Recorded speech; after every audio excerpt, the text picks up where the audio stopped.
Assalamu alaikum everyone. I hope everyone is doing good.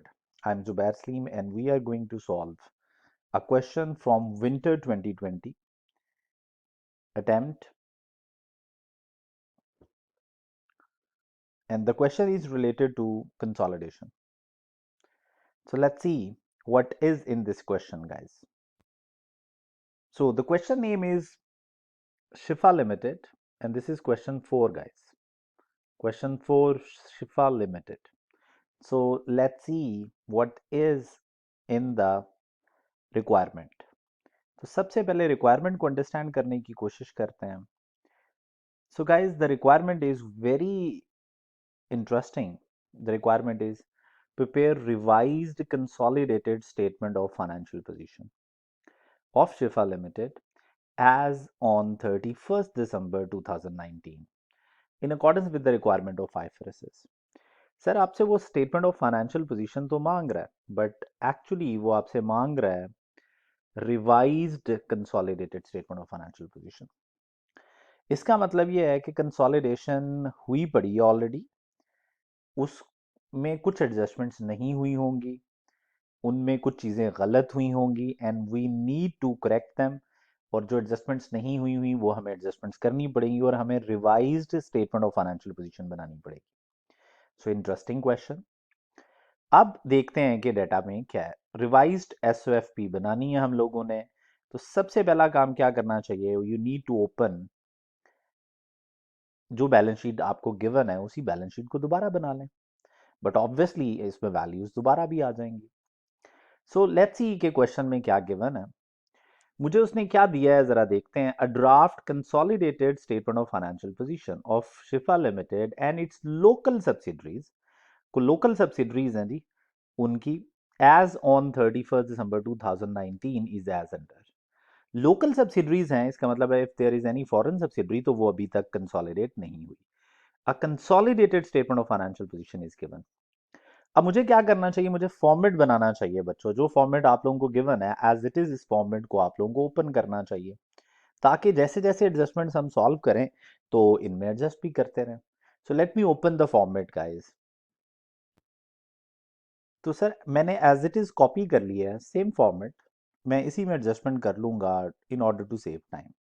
So this is my consolidated statement of financial position. मैंने as it is जो भी statement of financial position में given था copy कर लिया. Now I need to make some adjustments. तो let's see जी ये क्या एडजस्टमेंट्स हैं और क्या करना है. So let's start this question guys. Shifa limited has investments in following companies. Local companies भी हैं, फॉरेन भी है. फॉरेन कंसोलिडेट नहीं हुई, जैसे उसने लिखा भी है कि उसने consolidated statement of financial position given है इसमें, और वो लोकल सब्सिडरीज के साथ. बहरहाल आगे देखते हैं, एडजस्टमेंट्स में बता भी देगा. सर लोकल सब्सिडरीज में डेट ऑफ इन्वेस्टमेंट 1 जनवरी 2015 पे कंपनी है which is LA. Share holding इन्होंने 55% एक्वायर की थी और goodwill bargain purchase gain on acquisition 130 था. 2015 में जो गुडविल कैलकुलेट की थी वो 130 है. ओके. 1 जनवरी 2019 में इन्होंने एक और कंपनी खरीदी which is LB. LB 60% subsidiary and उन्होंने गुडविल जो कैलकुलेट किया 220. अब इंटरेस्टिंग बात यह है कि मेरा ईयर एंड है 31 दिसंबर 2019. मैं जिस साल की काउंटिंग कर रहा हूँ वो जनवरी 2019 से लेके 31 दिसंबर 2019 तक का है. अब इन्होंने इसी साल ये कंपनी खरीदी है और इसी साल इसकी जो गुडविल कैलकुलेट किया दैट इज 220. तो हो सकता है कुछ गुडविल में कोई ऐसी एडजस्टमेंट्स हों जो अभी ना हुई हो. इसका मतलब ये है कि गुडविल फाइनल नहीं होगी. लेकिन अगर क्वेश्चन साइलेंट हुआ और क्वेश्चन ने बिल्कुल भी बात ना की एलबी की एक्विजिशन को लेके, इसका मतलब है this goodwill is the final value. और जो गुडविल उन लोगों ने टोटल लिखी हुई है 350, तो इसका मतलब ये है कि गुडविल ठीक होगी. ये देन ये देखें 130 ये है, 220 ये है, मिलके बनता है 350. हो सकता है कोई इंपेयरमेंट लॉस आया हो जो अभी तक माइनस नहीं हुआ, वो आपको कह सकता है कि एक इंपेयरमेंट लॉस है ऑन गुडविल जो अभी एडजस्ट नहीं हुआ. So you need to adjust this goodwill as well. But the most interesting बात यह है कि गुडविल कैलकुलेट हुई हुई ऑलरेडी. 1 अप्रैल 2019 पे the company name is LC. 1 अप्रैल 2019 पे अगेन 9 मंथ्स पहले, दिसंबर आपका ईयर एंड है, आपने एक 90% कंपनी खरीदी और उसके ऊपर आपको बार्गेन परचेज गेन मिला। मुझे कैसे पता बार्गेन परचेज गेन है? देखिए नेगेटिव में उसने बार्गेन परचेज लिखा हुआ है, गुडविल जो है वो पॉजिटिव में लिखी हुई है, so there is a bargain purchase gain. बच्चों ये भी इसी साल आपने एक्वायर किया, इसका मतलब है देयर इज द पॉसिबिलिटी कि ये जो बार्गेन परचेज गेन है ये भी ठीक ना हो। इसका मतलब है यू नीड टू कैलकुलेट इसको, अगर कुछ एडजस्टमेंट्स नहीं हुई, हाँ अगर सारा कुछ हुआ हुआ तो बिल्कुल ठीक है। और ये जो बार्गेन परचेज गेन है ये कंसोलिडेटेड रिटेन अर्निंग में जाता है in the year of acquisition. तो अगर इन्होंने ये कैलकुलेट किया हुआ है तो अनलेस वो खुद कहें कि ये एडजस्ट नहीं है तो अदरवाइज ये एडजस्टेड होगा। और ये जो ग्रुप रिजर्व्स गिवन है कंसोलिडेटेड रिटेन अर्निंग्स ये रिजर्व्स इसमें एडजस्ट हुआ होगा। इंटरेस्टिंग, आपने 31 दिसंबर 2019 में बिल्कुल लास्ट डे पे, it's the last day of accounting period, आपने एलए कंपनी जो कि ऑलरेडी जिसमें पैसे लगाए भी हुए हैं आपने, ये देखें एलए, आपने एलए में 20% और खरीद लिया और उसने गुडविल नहीं लिखा, सिर्फ क्वेश्चन मार्क लिख दिया। अब हमने देखना है कि ये क्या है। सर 55% कंपनी थी एंड यू आर एक्वायरिंग 20% मोर, इसका मतलब ये है कि 75% पे चले गए हैं। 55 से 75 तक का जंप जो है ये सब्सिडरी टू सब्सिडरी का जंप है, that the company was already our subsidiary, अभी भी ये सब्सिडरी ही है। इसका मतलब ये है कि भाईजान इसको हम लोग कहते हैं it's a transaction between owners, और इसमें सिर्फ और सिर्फ एनसीए ने अपना स्टेक बेचा है और पेरेंट ने एक्वायर किया। We just need to make double entry जिसमें हम एनसीए को कम करने के लिए डेबिट करेंगे एनसीए को, and we need to credit cash क्योंकि ये इन्वेस्ट हुआ है जी, और balancing amount will be adjustment to equity. अब इसको जब हम देखेंगे फर्दर तो उस पर बात करेंगे। So it's a good question. Next, foreign subsidiary given है एफडी 70% एक्वायर किया and the goodwill is not given, obviously वो आपसे चाह रहा है कि आप फॉरेन सब्सिडरी को टोटली कंसोलिडेट करें। अब मेरे बच्चों अभी तक मुझे सिर्फ ये पता चला है कि there are certain goodwills and bargain purchase gain जो ऑलरेडी कैलकुलेट हुआ है, और एक सब्सिडरी टू सब्सिडरी की ट्रांजैक्शन भी हुई है ईयर एंड पे। Draft consolidated statement of financial position of SL and its local subsidiaries as at on 31st December 19 is as follows। ये बैलेंस शीट मैंने उठाई और कॉपी कर ली, मैं इसी में एडजस्टमेंट्स कर लूंगा। अब लेट्स सी जी कि क्या कह रहा है। So first adjustment interesting, the fact of the following have not been considered while preparing the above statement of financial position। ये सारी एडजस्टमेंट्स का फैक्ट नहीं लिया हुआ, so we need to make adjustments. अब लेट्स सी जी कि क्या एडजस्टमेंट्स हैं। In order to save time मैंने थोड़ी सी एक्सप्लेनेशन, थोड़ी सी वैल्यूज, थोड़ी सी डबल एंट्रीज ऑलरेडी लिख भी ली हैं ताकि थोड़ा हमारा टाइम सेव हो।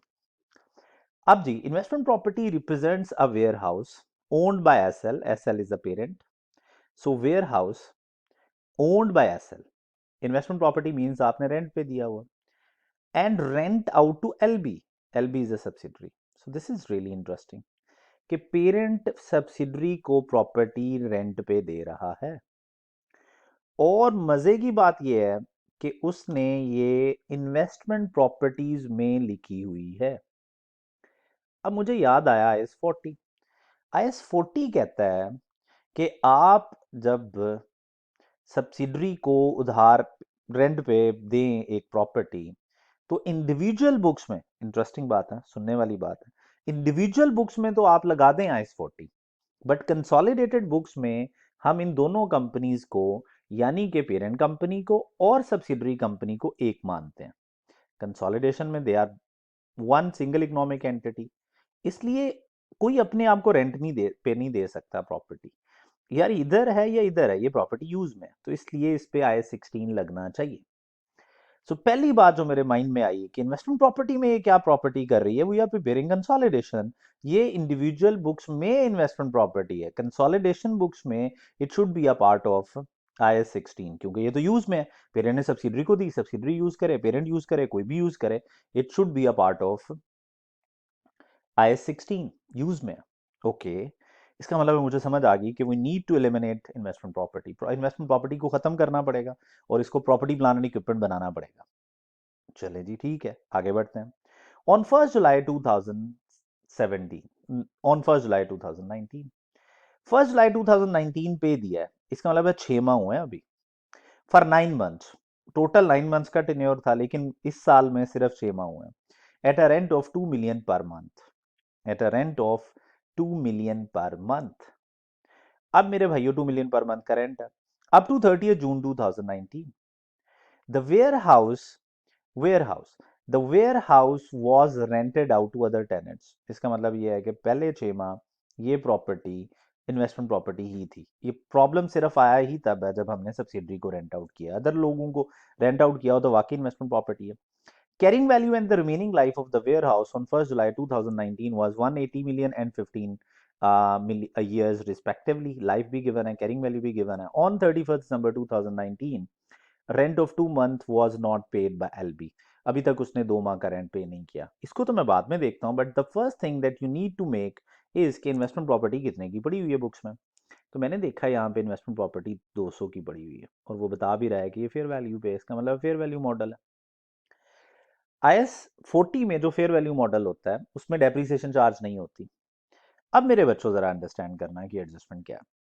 1 जन से 31 दिसंबर तक हम काउंटिंग कर रहे हैं। 1 जुलाई पे इस इन्वेस्टमेंट इस प्रॉपर्टी की कैरिंग वैल्यू 180 थी और 15 ईयर्स इसकी लाइफ थी। तो यार होना क्या चाहिए, सिंपल सा काम होना चाहिए।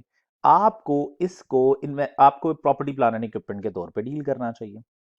अगर आपको प्रॉपर्टी प्लान एंड इक्विपमेंट के तौर पे डील करना चाहिए तो होगा क्या। सर आप simple property plant and equipment को डील करें। कैसे डील करेंगे, 180 आप समझें प्रॉपर्टी प्लान एंड इक्विपमेंट ही है। यहाँ पे क्या वैल्यू होनी चाहिए थी प्रॉपर्टी प्लान एंड इक्विपमेंट की, 180 कैरिंग वैल्यू है।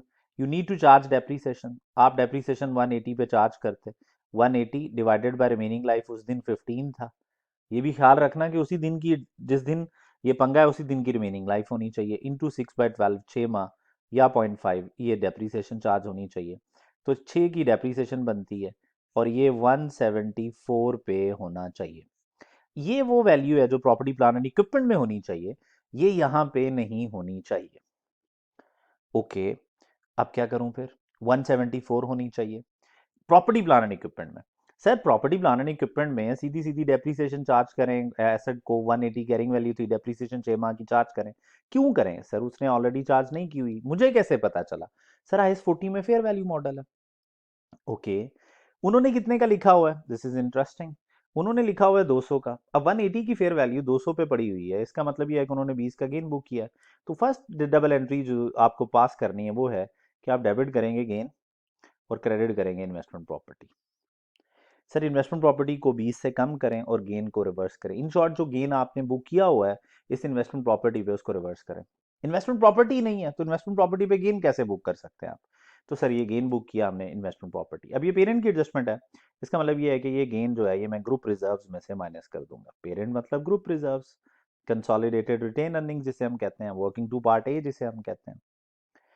और इन्वेस्टमेंट प्रॉपर्टी में से 20 माइनस हुआ। अब जब इन्वेस्टमेंट प्रॉपर्टी में से 20 माइनस हुआ तो आपके पास 200 में से 20 माइनस हो गया तो ये बच गया 180। अब आप डबल एंट्री पास करें, property plant and equipment debit करें, इन्वेस्टमेंट प्रॉपर्टी क्रेडिट करें। इन्वेस्टमेंट प्रॉपर्टी 180 से आपने ये क्रेडिट की, 20 से ये क्रेडिट की, इन शॉर्ट 200 की 200 इन्वेस्टमेंट प्रॉपर्टी खत्म। 180 आप प्रॉपर्टी प्लान एंड इक्विपमेंट में ले गए और 20 का गेन आपने रिवर्स कर दिया। अब 6 माह की डेप्रिसिएशन चार्ज करनी है, प्रॉपर्टी प्लान एंड इक्विपमेंट में ले आए हैं आप इसे। अब 6 माह की डेप्रिसिएशन चार्ज कर दी, depreciation to property plant and equipment double entry होगी और इस डेप्रिसिएशन को भी ग्रुप रिजर्व्स में ले जाएंगे। सो लेट्स सी जी कि अब हम लोगों ने पोस्टिंग क्या करनी है। फाइनल पोस्टिंग ये है कि मैं ग्रुप रिजर्व्स में से डेप्रिसिएशन माइनस करूंगा, ये वाला गेन भी माइनस करूंगा ग्रुप रिजर्व्स में से। पेरेंट की एडजस्टमेंट है इसलिए सारा का सारा पेरेंट की चीज है, सारी की सारी ग्रुप रिजर्व को एज इट इज चार्ज हो जाएगी। सब्सिडरी होता तो आपको पता है कि उसमें दो लोग होते हैं, पेरेंट और एनसीए दोनों होते हैं।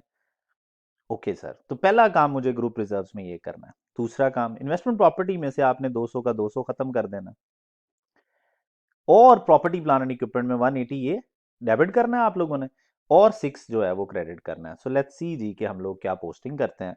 तो इसके लिए मुझे जाना पड़ेगा अब हमारी फाइनेंशियल स्टेटमेंट्स पे। सो let's see guys, investment property में से 200 का 200 आपने खत्म कर दिया, ये 200 सारा खत्म। ठीक है, प्रॉपर्टी प्लान एंड इक्विपमेंट में आपने 180 ऐड किया था और 6 की डेप्रिसिएशन चार्ज की थी, ये 6 की डेप्रिसिएशन चार्ज कर दी। अब ग्रुप रिजर्व जो आपके हैं, अगर मैं इसी को एडजस्ट करता जाऊं, आप एक नई वर्किंग बना सकते हैं, एग्जामिनर ने बनाई हुई है, आप उसका स्टैंडर्ड आंसर देख सकते हैं।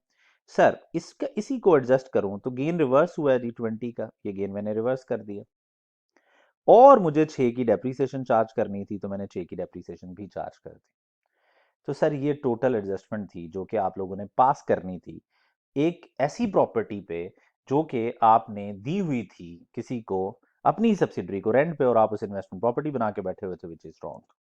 अब लेट्स सी जी के और क्या करना है हमने। लें जी, अब देखते हैं लास्ट लाइन में उसने एक बात लिखी हुई है, वो क्या। उसने लिखा था जी कि rent of 2 months was not paid by LB. ये रेंट पे 2 माह का जो रेंट है वो पे नहीं हुआ। देखें जी, 2 million रेंट पे इन लोगों ने एक दूसरे को प्रॉपर्टी रेंट आउट की हुई है। 2 माह का रेंट अनपेड है, इसका मतलब है एक की लाइबिलिटीज में है और दूसरे के पेबल्स में है और दूसरे के रिसीवेबल्स में है। तो इसकी डबल एंट्री बननी चाहिए, debit rent payable and the credit should be rent receivable. यानी एक का रिसीवेबल खत्म कर दें, दूसरे का पेबल खत्म कर दें। तो ये डबल एंट्री भी जो बनी हुई है इसको भी आपने एलिमिनेट कर दिया। अब अगर आप बैलेंस शीट में देखें तो there is no rent payable की सेपरेट एंट्री, रेंट रिसीवेबल की सेपरेट एडजस्ट एंट्री कोई नहीं गिवन, करंट एसेट्स लायबिलिटीज ही गिवन है। इसका मतलब है करंट एसेट्स और करंट लायबिलिटीज में से आप ये 4 माइनस कर सकते हैं। तो मैं इस फॉर्मेट पे आया और मैंने क्या किया, मैंने करंट एसेट्स में से 4 माइनस कर दिया यहाँ से, और करंट लायबिलिटीज में इंटरेस्टिंगली लायबिलिटीज मेरे पास टोटल ही गिवन है, तो मैंने क्या किया, मैंने 4 यहाँ से टोटल लायबिलिटीज, क्योंकि करंट नॉन करंट दोनों कटी होंगी, तो मैंने ये 4 इधर से भी माइनस कर दिया। दिस इज इंट्रा ग्रुप जो रेंट रिसीवेबल पेबल में पड़ा हुआ। Now, sir, there is a second adjustment, a contingent liability of 150 million as disclosed in LB's financial statements. LB आपकी सब्सिडरी है। 150 की ये कंटीजेंट लायबिलिटी रिकॉग्नाइज डिस्क्लोज थी, obviously recognise तो होती नहीं, तो 37 कहता है कि रिकॉग्नाइज नहीं करनी, और इसलिए उन्होंने डिस्क्लोज की हुई है। Was not included by SL in the net assets of LB at the date of acquisition. LB की जो कंटीजेंट लायबिलिटी थी ये एसएल ने इंक्लूड नहीं की नेट एसेट्स में, इसका मतलब है इसने कोई डबल एंट्री नहीं बनाई। हालांकि हमें पता है कंसोलिडेशन में जो कंटीजेंट लायबिलिटीज ऑफ सब्सिडरी हैं वो रिकॉग्नाइज हो सकती हैं अगर उनकी फेयर वैल्यूज हैं। So SL's legal adviser had at that time estimated that LB would be liable to pay 40 million to settle the claim. तो आपने कहा यार कि 40 मिलियन रिकॉग्नाइज कर लें, आप लोग 40 मिलियन रिकॉग्नाइज कर लें, एज यहाँ पे रिकॉग्नाइज होनी चाहिए। What should be the journal entry, acquisition date पे रिकॉग्नाइज होती है। लेट्स सी जी के क्या एंट्री है। डबल एंट्री बनेगी डेबिट एक्सपेंस क्रेडिट लायबिलिटी। अब ये जो एक्सपेंस है ये जाना चाहिए गुडविल की कैलकुलेशन में। अब हमें एक थोड़ा सा और प्रॉब्लम आ गया, गुडविल ऑलरेडी कैलकुलेट हुई हुई है। अगर तो गुडविल पार्शल है, अगर गुडविल पार्शल कैलकुलेट हुई हुई है तो फिर आपको पता है कि आप एलबी में जो ऑनर हैं, जो पेरेंट का स्टेक है वो 100% तो नहीं है। एलबी में कितने परसेंट है हम लोग, 60%। इसका मतलब है if the partial goodwill is required तो फिर इसका मतलब ये है कि ये 40 का 40 गुडविल को जाके इफेक्ट नहीं करेगा। अगर पार्शियल गुडविल है तो 60% चला जाएगा गुडविल की कैलकुलेशन में, क्योंकि आप 60% गुडविल कैलकुलेट कर रहे हैं, और 40% चला जाएगा एनसीए में। लेकिन अगर फुल गुडविल है तो फिर आप ये 40 का 40 किधर लेके जाएंगे, 40 का 40 की अमाउंट आप गुडविल की कैलकुलेशन में ले जाएंगे। अब लेट्स सी जी कि पार्शियल गुडविल है या फुल गुडविल है, इसके लिए मुझे देखना पड़ेगा फर्दर इन्वेस्टमेंट्स, फर्दर जो क्वेश्चन में डेटा गिवन है। तो लास्ट लाइन अगर आप और करें तो वो लिख रहा है जी कि SL values non controlling interest at proportionated share of the fair value of subsidiaries net identifiable assets. इसका मतलब ये है कि जो गुडविल चल रही है क्वेश्चन में वो प्रोपोर्शनेटेड है। इसका मतलब ये है कि you need to split this 40 into 2 parts. 60% ये गुडविल को जाके इफेक्ट करेगा, विच वुड बी 24, ले ये 24 गुडविल की कैलकुलेशन में जाएगा। सर डेबिट की एंट्री है, गुडविल को जाके बढ़ाएगी, गुडविल भी डेबिट है, और ये 16 एनसीए को चार्ज करेंगे आप लोग। ये एनसीए को डेबिट कर रहे हैं तो एनसीए को जाके रिड्यूस कर देंगे आप लोग। तो 24 बढ़ाएंगे, 16 का ये कम करेंगे, गुडविल में जाके ऐड हो जाएगा और ये लायबिलिटीज में चली जाएगी। अब सब्सिक्वेंट मेजरमेंट ऑफ जो कंटिजेंट लायबिलिटी होती है वो ये है कि या तो आप 37 हायर वैल्यू लेनी होती है, या तो जो आईएस 37 रिकॉग्नाइज करा रहा है। तो 31 दिसंबर 2019 which is year and subsequent measurement, it was still appearing as contingent liability in LB's financial statements. Sir इसका मतलब ये है कि 37 ने कहा भाईजान अभी हम नहीं लिख रहे, अगर तो वो कहता है कि 37 एज पर 37 ये प्रोविजन रिकग्नाइज हो गई है, तो फिर जो अमाउंट होती वो, या फिर जो कंटीजेंट लायबिलिटी आपने इनिशियली रिकग्नाइज की है इसमें से अगर कोई इनकम बनी है तो वो सिर्फ गारंटी में बन सकती है और को बनेगी नहीं। इसका मतलब ये है कि 40 का 40 एज इट इज, ये एज पर जो ओरिजिनल वैल्यूज हैं वही 40 है, और 37 वालों ने कहा हम तो कुछ रिकग्नाइज नहीं कर रहे, तो इन दोनों में से हायर जो है वो 40 ही है। इसका मतलब ये है कि you don't need to make any adjustment for this 60। तो ये डबल एंट्री ही है जिसकी आपने पोस्टिंग करनी है। So now I am going to charge this 16 और 40। तो मैं यहाँ पे अपने बैलेंस शीट के फॉर्मेट पे आया, लाइबिलिटीज को मुझे इंक्रीज करने की ज़रूरत है। So I am going to increase my liabilities by 40। तो ये मैंने अपनी लाइबिलिटीज को 40 से इंक्रीज कर दिया, 40 से मैंने अपनी लाइबिलिटीज बढ़ाई। अब मुझे गुडविल को क्या करना है, ऐड करना है। गुडविल में मुझे 24 ऐड करना है, जो पेरेंट का स्टेक है 24, और एनसीए को मुझे चार्ज करना है। कितना एनसीए को चार्ज करना है, 16, विच इज 40%। तो ये 16 मैंने इधर कर दिया। मैं यहाँ पे एडजस्टमेंट कर रहा हूँ, मैं अलग-अलग हर एसेट लायबिलिटी की नरेशंस के साथ वर्किंग नहीं बना रहा। आप इसका आंसर देखेंगे तो उसमें भी ये एडजस्टमेंट्स एज इट इज हुई हुई हैं। उसमें लायबिलिटीज की वर्किंग अलग है, नॉन कंट्रोलिंग इंटरेस्ट की वर्किंग अलग है, ग्रुप रिजर्व्स की वर्किंग अलग है। तो ये सारी चीज़ें उधर एडजस्ट हुई हैं, उस आंसर से रिकनसाइल कर लेंगे आप। Now guys we are moving towards what is next adjustment. So let's see जी कि अगली एडजस्टमेंट क्या है। अगली एडजस्टमेंट है while calculating bargain purchase for LC. जब आप बार्गेन परचेज कैलकुलेट कर रहे थे एलसी, सर बार्गेन परचेज आया हुआ है गुडविल की कैलकुलेशन में। A purchase consideration of 121 million payable in cash on 31st March 2021 was not considered। Sir consider ही नहीं किया आपने। सर ये तो गुडविल की कैलकुलेशन में जानी चाहिए, पेरेंट ने पे किया, पेरेंट ने पे किया तो सारी गुडविल की कैलकुलेशन में जानी चाहिए, सारी की सारी अमाउंट गुडविल में जानी चाहिए। उसने लिखी ही नहीं है, इसका मतलब लिख दें, और जब आप कंसिडरेशन लिखेंगे तो गुडविल बढ़ जाएगी। Applicable discount rate is 10% per annum. तो सर ये डेफर्ड कंसिडरेशन आपने 31 मार्च 2021 में जाके ये पे ऑफ करनी है। इसका मतलब ये है मेरे बच्चों कि आप देखें कि आपने कंपनी को एक्वायर किया, अब किया है। सो अगर आप देखें तो एलसी को हमने एक्वायर किया था 1 अप्रैल 2019 में, यानी कि 9 मंथ्स पहले। अब 1 अप्रैल 2019 को आपने एक्वायर किया था, 90% सब्सिडरी थी, और वो कह रहा है 31 मार्च 2021 को ये पे करेंगे। इसका मतलब है 2 साल बाद पे करेंगे। तो मैंने 121 की प्रेजेंट वैल्यू ली, 1.10 रेज टू पावर -2, ये 100 आई। Debit investment in subsidiary credit liability, और ये investment in subsidiary actually goodwill की कैलकुलेशन में जानी चाहिए, तो बिल्कुल जानी चाहिए। बट द पॉइंट इज कि ये गुडविल को बढ़ा नहीं सकती, क्योंकि आपने ऑलरेडी एक बार्गेन परचेज गेन लिखा हुआ है।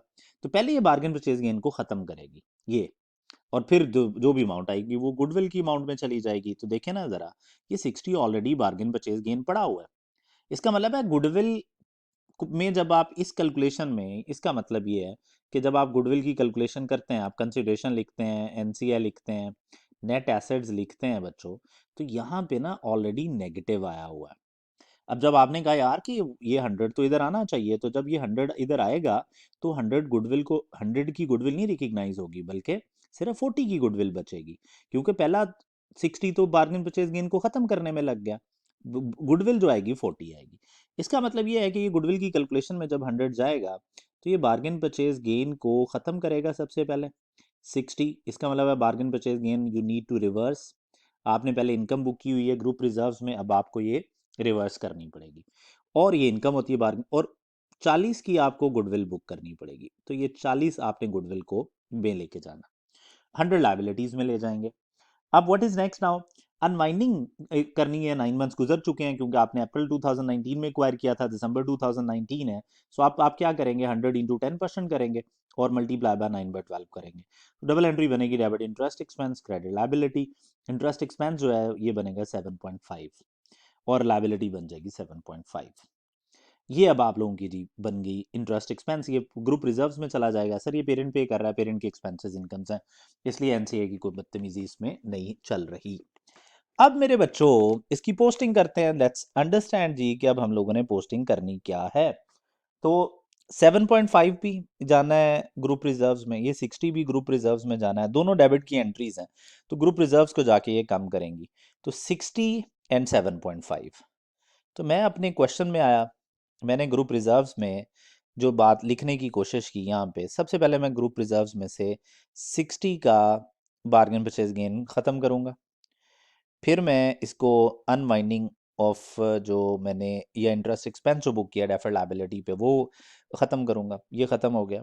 लायबिलिटीज़ में जाके मैं 100 की लायबिलिटी लिखूँगा और 7.5 जो अनवाइंडिंग की वजह से लायबिलिटी बढ़ रही है वो भी लिख दूंगा। अब जी 40 की गुडविल भी बढ़ा दें, तो 40 से आपने गुडविल भी बढ़ा दी, ये लें सर। तो ये डबल एंट्रीज बन गई। जो डेफर्ड कंसिडरेशन रिकॉर्डेड नहीं थी वो मैंने कर दी। इसमें से जो थोड़ा टेक्निकल पॉइंट था दैट वाज कि आपने बार्गेन परचेज गेन को रिवर्स करना था, और मेजॉरिटी लोग as per examiners report majority लोग ये काम नहीं कर पाए थे। Okay, so what is next now? अब अगली एडजस्टमेंट पे मूव करते हैं, अगली एडजस्टमेंट को समझने की कोशिश करते हैं। LC which deals in office equipment sold equipment to LB on 1st July 2019 for 70 million at a cost plus 40%. LB depreciate this equipment over 5 years. Sir इन लोगों ने आपस में चीज़ बेची है 1 जुलाई 2019 को सब्सिडरी में। इसमें बेचा किसने है? सब्सिडरी ने ही बेचा है। नहीं sorry, it's parent. Parent LC, no sir, subsidiary है। LC is a subsidiary guys. LC which deals in office equipment sold equipment to LB, एक सब्सिडरी ने दूसरी सब्सिडरी को चीजें बेची हैं। So there is unrealised profit जो LC ने लिखा हुआ है, we need to eliminate from LC books, but obviously reversal of depreciation भी करना है हमने। 1st July for 70 million at a cost plus 40% depreciation 5 years पे चार्ज करनी है, but from sale to year end आपने डेप्रिसिएशन रिवर्स करनी होती है। तो इसका मैंने क्या करना है जी, जरा देख लें। अनरियलाइज्ड प्रॉफिट 17 टू 40 ओवर 140 करेंगे, you will get unrealised profit. कितना अनरियलाइज्ड प्रॉफिट आएगा? 18 20 का अनरियलाइज्ड प्रॉफिट आया वैसे, ये लें जी 20 का।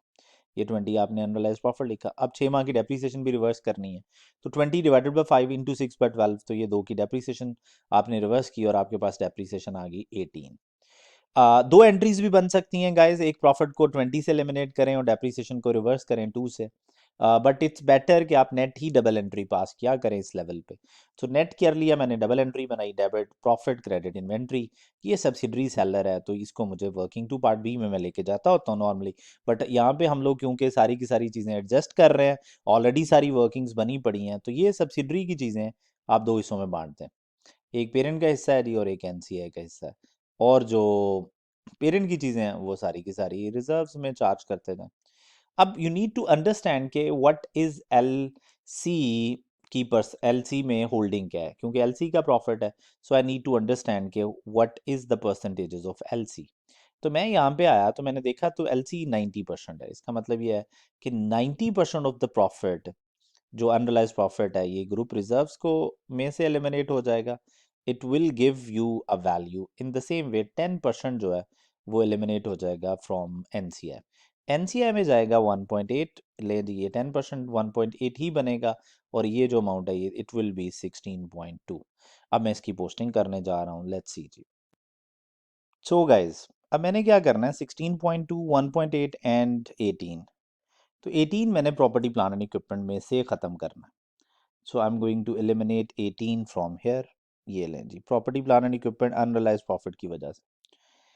अब NCI को जो आप लोगों ने चार्ज करना था, ग्रुप रिजर्व्स को, तो ग्रुप रिजर्व्स को आप 16.2 चार्ज कर रहे थे, और NCI में से आप 1.8 माइनस कर रहे थे। ये लें जी, तो ये आप लोगों के पास ही अमाउंट आ गई अनरियलाइज्ड प्रॉफिट की भी।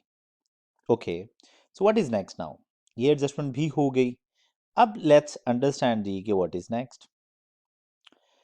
अब sir on the date of this is interesting, on the date of additional investment of 20% in LA, जिस दिन आपने 20% और खरीदा है, the net assets of LA other than goodwill were amounted to 700। ले जी, net assets other than goodwill given है 700।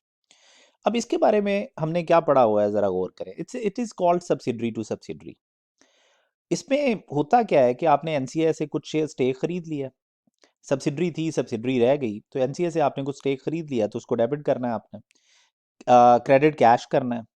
Already ये कैश ऑलरेडी बुक्स में लिख के बैठे हुए हैं, अगर आप देखें तो ये 120 में बाई किया है इन लोगों ने, तो ये 120 ऑलरेडी इधर लिख के बैठे हुए हैं। ये देखें, LA 20% इन्वेस्टमेंट, ये इन्वेस्टमेंट लिख के बैठे, इसका मतलब इन लोगों ने इन्वेस्टमेंट टू कैश की डबल एंट्री ऑलरेडी पास की हुई है। ओके, अब 120 जी, तो कैश ऑलरेडी क्रेडिट हुआ है, उन्होंने इन्वेस्टमेंट को डेबिट कर दिए, तो मैं इन्वेस्टमेंट को क्रेडिट कर दूंगा 120 से।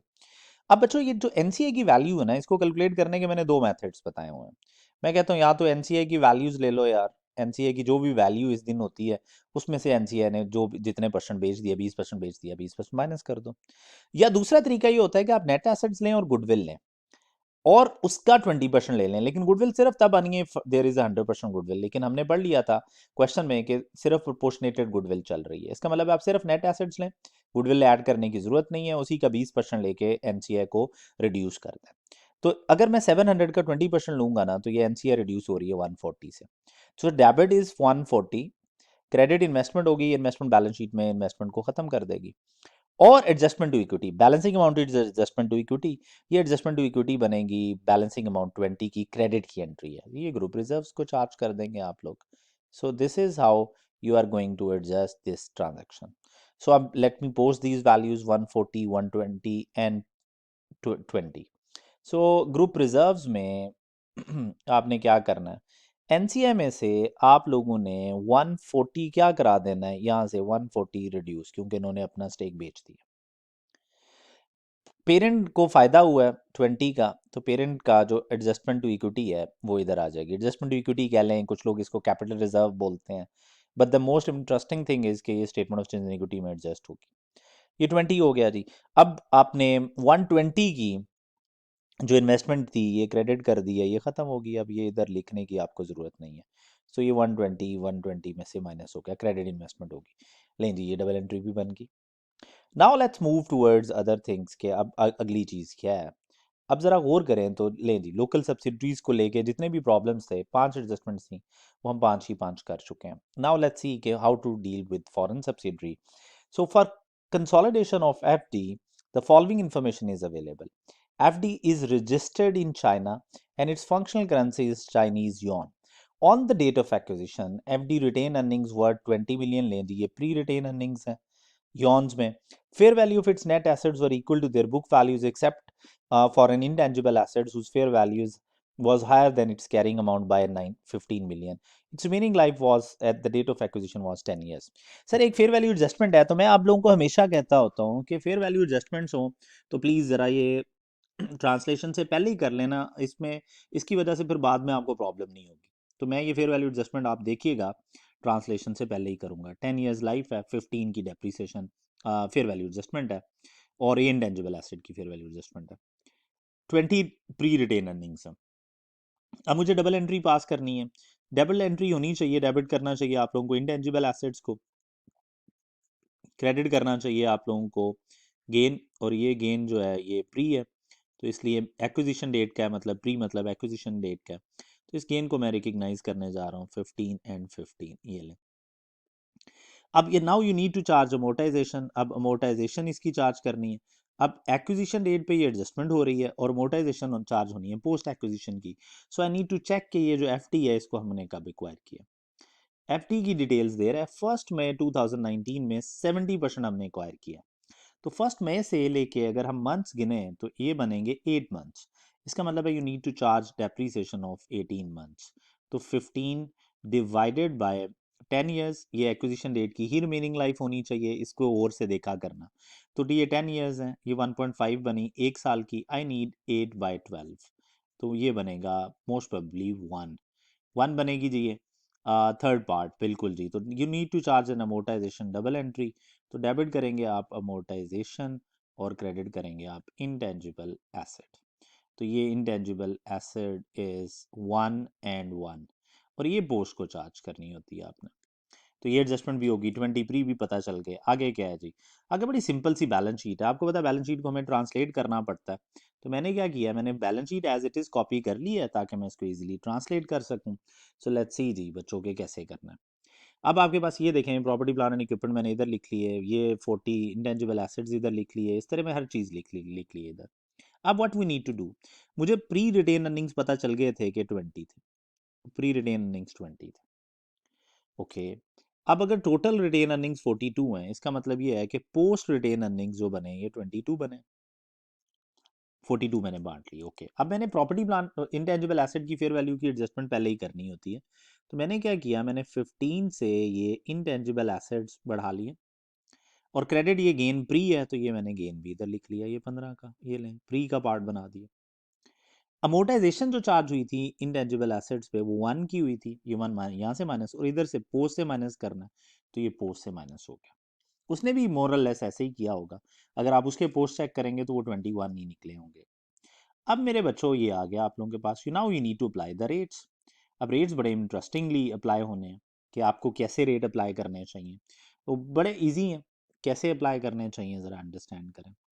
रेट आप अप्लाई करें ईयर एंड का रेट लगाएं, ईयर एंड पे रेट है दिसंबर पे 24 का रेट है, 24 रुपये आपके एक्सचेंज रेट्स पर जो आपके पास हैं चाइनीज यॉन, तो पर चाइनीज यॉन एक है, इसका मतलब 24 रुपये है, मैं जाना चाह रहा हूँ रुपीज़ पे, इसका मतलब ये आई am going to multiply this by 24, ये 24 से मल्टीप्लाई करूंगा, ये भी 24 से मल्टीप्लाई करूंगा, ये भी 24, पूरी बैलेंस शीट ईयर एंड पे एसेट सारे के सारे 24 से मल्टीप्लाई होंगे।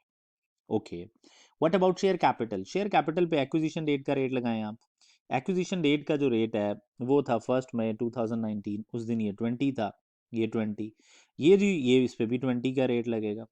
पोस्ट पे क्योंकि ये 8 मंथ्स हुए हैं अभी पोस्ट हुए हुए, तो 8 मंथ्स का एवरेज रेट लगा दें, 8 मंथ्स का एवरेज रेट लगा दें, तो जब मैं 8 मंथ्स का एवरेज रेट लगाऊंगा यहाँ पे, ये मुझे गिवन है 23 लगेगा।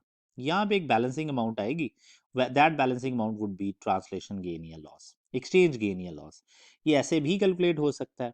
इसका दूसरा फॉर्मूला भी है, इस साइड पे एक्सचेंज गेन लॉस आ जाएगा, वो हमने एक्सचेंज गेन या लॉस, अब वो डिपेंड करता है पॉजिटिव या नेगेटिव है, वो भी मैं सिखाता हूँ आप लोगों को। लाइबिलिटीज जो है, लाइबिलिटीज पे ईयर एंड का रेट लगेगा 24, यहाँ पे एक बैलेंसिंग अमाउंट आएगी, दैट वुड बी एक्सचेंज या translation gain loss on net assets, translation और exchange gain loss on net assets, ये आ जाएगा आपके पास।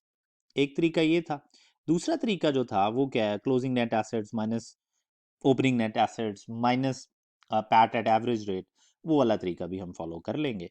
तो ले दिए हम यहाँ पे एक मुझे ट्रांसलेटेड एक वैल्यू मिल जाएगी। So let me translate in order to save time, और उसके बाद फिर मैं आप लोगों को लेके चलता हूँ फर्दर चीज़ों पे। लें जी, मैंने प्रॉपर्टी प्लान एंड इक्विपमेंट पे क्लोजिंग रेट लगाया, इंटेंजिबल एसेट्स पे क्लोजिंग रेट, तो 2400, 1296, 240 आया, 19 टू 224 किया, 2160 आया, और ये पूरी की पूरी साइड का मैंने टोटल कर लिया, तो ये टोटल मेरे पास आ रहा है 6096, ये आ रहा है। अब मैंने शेयर कैपिटल को एक्विजिशन डेट के रेट पे, प्री को भी एक्विजिशन डेट के रेट पे, पोस्ट को 8 मंथ्स का पोस्ट था तो मैंने 8 मंथ्स के एवरेज पे, लाइबिलिटीज क्लोजिंग रेट पे ली हैं, और ये यहाँ पे ट्रांसलेशन गेन लॉस आ रहा है। ले लीजिए बैलेंसिंग अमाउंट, मुझे यहाँ इस साइड पे भी इतना चाहिए, 6096 मुझे यहाँ पे चाहिए, लेकिन अगर आप इस साइड का सारा टोटल करें तो ये 6096 के इक्वल नहीं आ रही। यहाँ पे अगर आपको अमाउंट कम पड़ रही है तो यू नीड पॉजिटिव, बिल्कुल जी पॉजिटिव ही चाहिए आपको 401, ये ट्रांसलेशन गेन है ऑन नेट एसेट्स, और अगर ये नेगेटिव होता तो ट्रांसलेशन लॉस था। ये वाली साइड जो है वो 401 से कम थी, तो मैंने ट्रांसलेशन गेन भी निकाल लिया। तो एक तरीके से तो ट्रांसलेशन गेन लॉस इस तरह निकल सकता है बच्चों। There is another way as well, जो कि एग्जामिनर ने भी किया हुआ है, वो क्या है वो भी देख लेते हैं सर। वो बड़ा आसान है, जब आप लोगों ने जब ये बैलेंस शीट ट्रांसलेट किया तो वो बहुत इजीली आप लोगों को मिल जाता है। देखिए आपके पास ये जो क्लोजिंग नेट एसेट्स है ना, क्लोजिंग नेट एसेट्स का मतलब ये है कि ये सारे नेट एसेट्स, तो आप क्या करेंगे, आप क्लोजिंग नेट एसेट्स लेंगे क्लोजिंग रेट पे। तो अब मैं लिख नहीं रहा, मैं सिर्फ समझा रहा हूँ। Closing net assets obviously calculate करके भी दिखा रहा हूँ। How to calculate closing net assets sir, 60 ये आपका शेयर कैपिटल है, ये भी एक्विजिशन रेट पे है आपके पास, फिर 35 फेयर वैल्यू एडजस्टमेंट के साथ प्री रिटेन अर्निंग्स हैं, और 21 पोस्ट हैं, तो 116 बनते हैं जी क्लोजिंग नेट एसेट्स। क्लोजिंग पे क्लोजिंग रेट लगा देते हैं अभी। बहरहाल जी क्लोजिंग नेट एसेट्स मेरे पास आ गए। इसमें से ओपनिंग नेट एसेट्स, अब यहाँ पे साल के शुरू का ओपनिंग नहीं है, 8 मंथ्स हुए हैं तो ओपनिंग नेट एसेट्स मतलब एक्विजिशन डेट के नेट एसेट्स हैं। एक्विजिशन डेट पे कितने हैं, 60, 20 और 15, तो ये बनता है 18 और 95 बनता है, तो लें जी ओपनिंग नेट एसेट जो है वो 95 है। अच्छा जी इस साल का एवरेज क्या है, ये पोस्ट जो है ये इस साल के एवरेज है, तो इसका मतलब ये है कि प्रॉफिट आफ्टर टैक्स जो है ये पोस्ट रिटेन अर्निंग 20, इट्स 21, तो 21 जो है ये है। अब मैं रेट्स लगा देता हूँ। सर क्लोजिंग आपको पता है रेट 24 है, तो ये 24 इस पे लगेगा, ओपनिंग नेट एसेट्स पे ओपनिंग रेट लगाएं, ओपनिंग मतलब एक्विजिशन रेट का, तो इस पर 20 रेट लगेगा। पैट पे एवरेज रेट लगाएं विच इज़ 23, तो ये रेट लगाएं। तो ये आप लोगों के पास वैल्यूज आ जाएंगी। So let me calculate these values as well. तो बल्कि एक साथ ही कर लेते हैं। 116 मल्टीप्लाई बाय 24, अब ये आ रहा है जी 116 multiply by 24। So 116 multiply by 24, तो ये अमाउंट आ रही है आपके पास 2784। ये 2784 आ गया। 95 को जब आप करेंगे, क्या करेंगे जी आप, 95 मल्टीप्लाई बाय 20 जब आप करोगे तो यूल गेट 1900। तो ये 1900 माइनस करें आप, और पैट एट एवरेज रेट है, इसका मतलब ये है कि आप 21 मल्टीप्लाई बाय 23 करोगे तो ये आ जाएगा 483। लें जी, ये भी आपके पास नेट एसेट्स आ गए हैं। यहाँ पे भी ट्रांसलेशन गेन लॉस 401 ही आएगा। देखते हैं ज़रा, 2784 माइनस करना है आपने 1900, माइनस करना है आपने 483, तो ये 401 ही आ रहा है। इस तरह भी निकल सकता है। So it's totally up to you, आप क्या करते हैं। डाटा गिवन हो तो बैलेंस शीट वाला मेथड ज़्यादा ही ठीक है, क्योंकि आपने बैलेंस शीट भी कंसोलिडेट करनी है, आपने ट्रांसलेट तो करना ही है, तो दैट वुड बी इजी। बहरहाल ये भी किया जा सकता है, इसमें भी कोई प्रॉब्लम नहीं है। अब guys what is next now, इस बात को अंडरस्टैंड करते हैं। अब इसको कंसोलिडेट करना है, दैट्स इट। तो हम जल्दी जल्दी जरा गुडविल कैलकुलेट कर लेते हैं इसकी, ताकि बिल्कुल कोई प्रॉब्लम ना रहे, और फिर देखते हैं जी फर्दर क्या करना है हम लोगों ने। अब गुडविल कैसे कैलकुलेट करनी है, दो तरीके हैं गुडविल, या तो रुपीज में ही कैलकुलेट कर लें, या फिर यॉन में कैलकुलेट करके उसको ट्रांसलेट करें। मैं यॉन में कैलकुलेट करता हूँ फिर ट्रांसलेट करता हूँ, but it's totally up to you guys. ये देखें ज़रा, 60, ये 20 और ये 15, ये नेट एसेट्स आपके एक्विजिशन रेट के हैं। ये 95 बनते हैं, तो ये लें जी नेट एसेट्स 95 आ गए आपके पास। नाइन नेट एसेट्स 95 आ गए आपके पास। ये आ गया आपके पास। कंसिडरेशन कितनी है ये क्वेश्चन में गिवन थी, उसने बताया हुआ है कि आपने इस एफडी में कितना पैसा लगाया। So let me pick this value from balance sheet, जो डाटा गिवन है। ये देखें, ये गिवन है 100 मिलियन आपने को शेयर्स बाय किए हैं उस कंपनी के, और 2000 रुपीज़, बल्कि 100 मिलियन यॉन्स में, और 2000 जो है वो आपने रुपीज़ में बाय किए हैं। तो 100 मिलियन यॉन्स हैं, और 20 आपके पास आ रहा है जी। एक्विजिशन रेट का रेट भी 20 ही था। तो लें सर, अब मैं गुडविल कैलकुलेट कर रहा हूँ, तो कंसिडरेशन मेरे पास 100 आ गई। मैं यॉन्स में कैलकुलेट कर रहा हूँ, चाइनीज़ यॉन। आगे जी, एन सी आई प्रोपोर्शनेटेड शेयर पे है, तो इसका मतलब ये है कि एन सी आई 95 में जितने परसेंट भी एन सी आई वो आ जाएगा। अदरवाइज आप सिंपल उसी की परसेंटेज रखें गाइज। अब let me check the percentage. अब परसेंटेज जो है वो एफ डी में 70% है, ये देखें ज़रा। इसका मतलब है 30% ऑफ दिस वैल्यू ये आप इधर ले आएंगे। सो 95 का 30% इधर ले आएंगे, तो this will give you goodwill. अब लेट्स सी जी के गुडविल की अमाउंट कितनी आ रही है। अब गुडविल की अमाउंट आ रही है, ओके गाइज, हमारे पास गुडविल आ गई 33.5। इम्पेयरमेंट लॉस कोई नहीं था, इसका मतलब है ईयर एंड पे भी 33.5 है।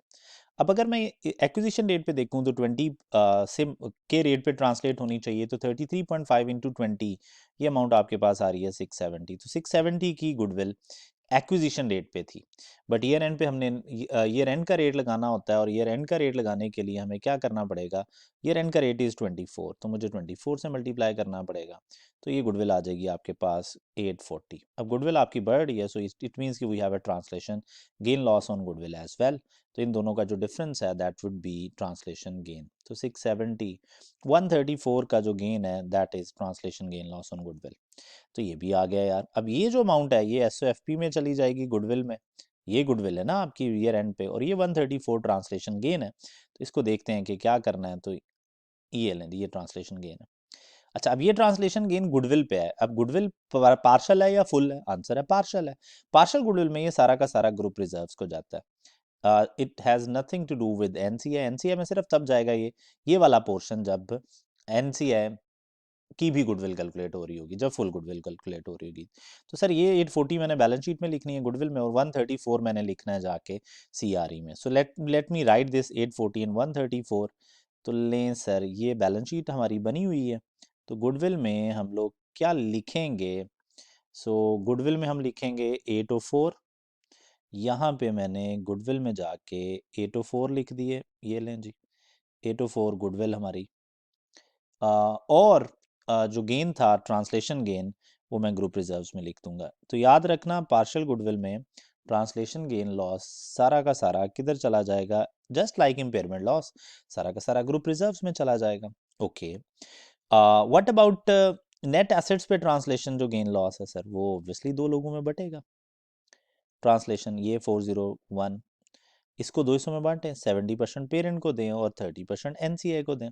अब ये तो नेट एसेट्स हैं, तो नेट एसेट्स क्या में पेरेंट का शेयर भी है और एनसीए का शेयर भी है, इसका मतलब है इसके ऊपर जो ट्रांसलेशन गेन लॉस आया है इसका 70% हम देंगे पेरेंट को, विच इज़ 280.7, और 30% हम लोग देंगे किसको, हम 30% देंगे 120.3 एनसीआई को।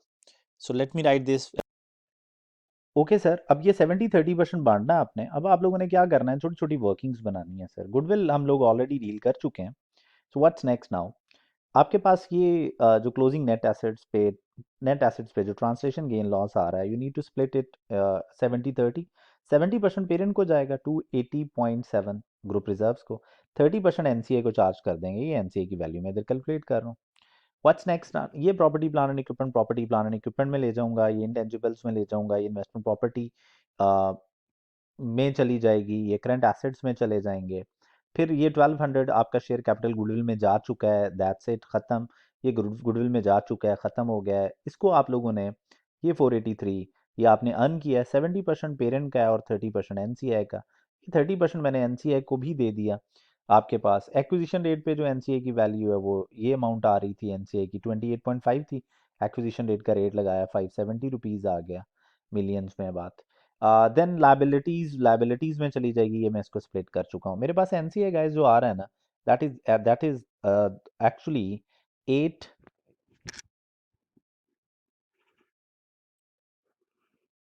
जो मेरे पास वैल्यू आ रही है दैट इज़ 570 एनसीआई की, प्लस 144.9 प्लस 120.3, ये अमाउंट आ रही है। This is 835.2। ये मैं एनसीए में जाके ऐड कर दूंगा, ये मैं ग्रुप रिजर्व्स में जाके ऐड कर दूंगा इसका 70%।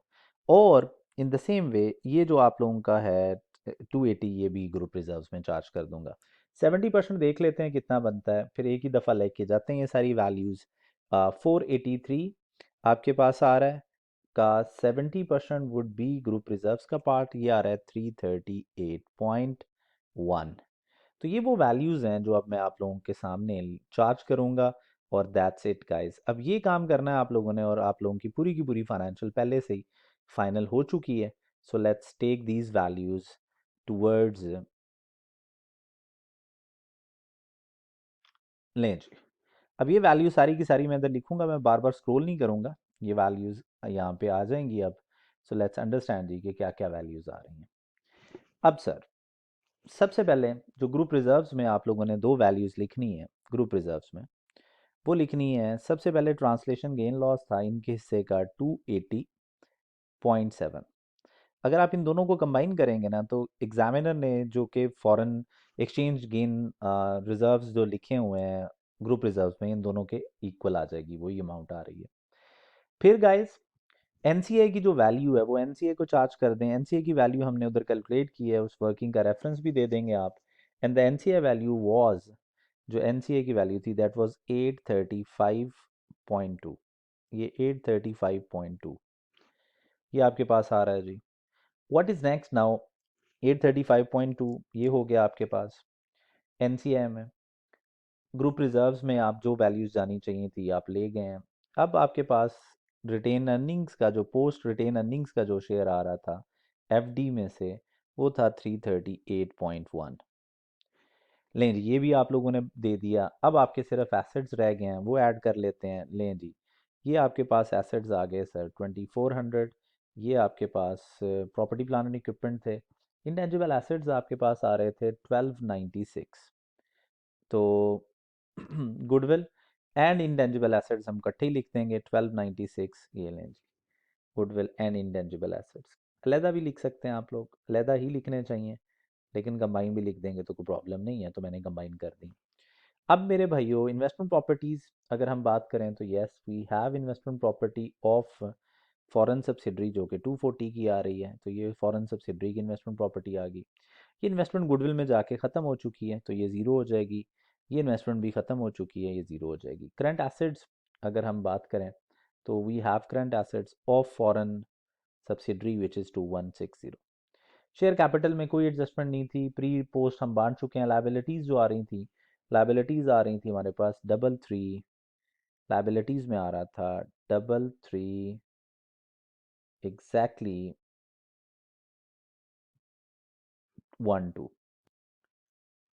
हमारे पास प्रॉपर्टी प्लान एंड इक्विपमेंट का जी टोटल आ रहा है 16,756। अब हम गुडविल और इंटेंजिबल एसेट्स का टोटल करेंगे, इन शॉर्ट हर चीज़ का टोटल कर रहे हैं। सो गाइज ये मैंने टोटल कर लिए हैं in just to save time, तो ये हमारे टोटल आ रहे हैं। प्रॉपर्टी प्लान एंड इक्विपमेंट आ गए हमारे पास। गुडविल और इंटेंजिबल एसेट्स मेरे पास जगह नहीं थी, मैंने कंबाइन कर दी है, बट मैंने यहाँ पे सेपरेट लिख दी है। तो ये गुडविल आ गई आपकी, वे अदर इंटेंजिबल एसेट्स आ गए। In the same way investment property आ गई है आपके पास, करंट एसेट्स, और ये टोटल आ गए हैं। And the total is 33,216। So this was the question guys. Thank you so much. See you in the next video इंशाल्लाह।